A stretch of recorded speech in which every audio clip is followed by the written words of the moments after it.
6 personnes qui ont été tuées au moins, une centaine d'autres blessées au cours de la nuit par une puissante tempête. Ça a balayé le nord du Texas, des tornades, notamment la ville de Granbury. Ça, c'est au sud-ouest de Dallas. Ça a été durement touché par la tempête qui a détruit près de 120 habitations dans un seul quartier.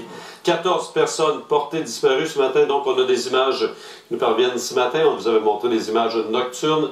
Ce qui fait craindre évidemment que le bilan pourrait s'alourdir. On sait déjà qu'il y a une centaine de personnes qui ont été blessées comme telles. Alors, les secouristes ont dû travailler dans des conditions particulièrement difficiles au cours de la nuit. Et là, ce matin, c'est la réalité qui frappe lorsqu'on regarde ces images-là. On se dit qu'il y avait du monde à l'intérieur. Donc, il y a des gens qui sont portés manquants ce matin. Et on va suivre ça de très très près tout au cours de la matinée à LCN. Et ça se passait chez nous hier. C'est un chasseur de tempête québécois, Mathieu Lucier. Il est tombé sur cette tempête de sable.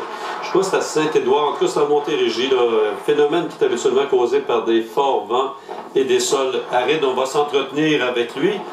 Bonjour, M. Lucier. Bonjour. Ben oui, honnêtement, c'est rare qu'on voit ça au Québec, là. Oui, c'est assez inusité, là. C'est créé parce qu'il n'y avait pas de végétation, c'était juste du sable. Puis c'est ça qui a provoqué la tempête de sable, là. Vous êtes en fait, là, vous êtes un chasseur de tempête, comme on dit, depuis, 6-7 ans, je pense. Oui, vas-y.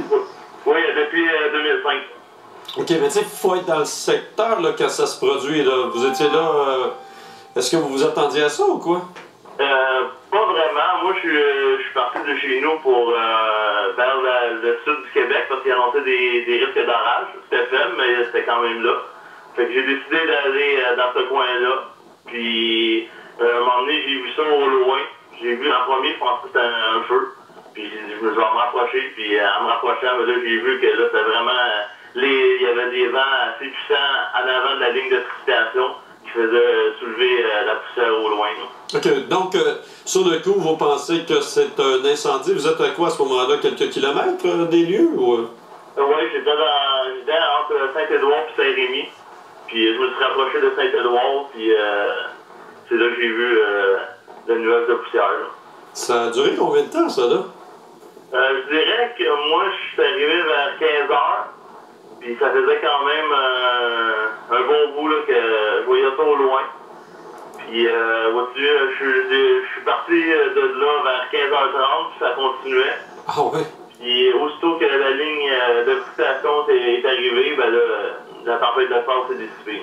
J'ai l'impression, effectivement, quand on regarde les images, M. Lucier, ça a l'air un peu la nuit, là, tu vois les véhicules qui arrivent là-dedans, tu as l'impression que c'est assez sombre, merci. Oui, c'est ça, sur la 219, il y avait beaucoup de voitures qui étaient sur les avances parce qu'ils se demandaient qu'est-ce qui se passait en ce moment. Là. Puis, rapidement, vous en aviez déjà vu de ce type-là, ou... Non, c'est la première fois. La dernière que j'ai vue, c'est là 3 semaines au Texas, là, pendant mon voyage dans le tornado à Lee. Au Texas, vous avez eu des images qui nous sont parvenues ce matin. C'est assez triste de ce côté-là. Hein? Oui, c'est ça. J'ai suivi ça un peu en arrivant chez nous, là, que j'ai vu qu'il y avait plusieurs tornades dans ce coin-là. Oui, c'est la période là-bas, effectivement. Ben, merci à vous, M. Lucier. C'est moi qui vous remercie. OK, au revoir. Au revoir. Martin Lucier. Donc, il y a un périple à bord d'un voilier.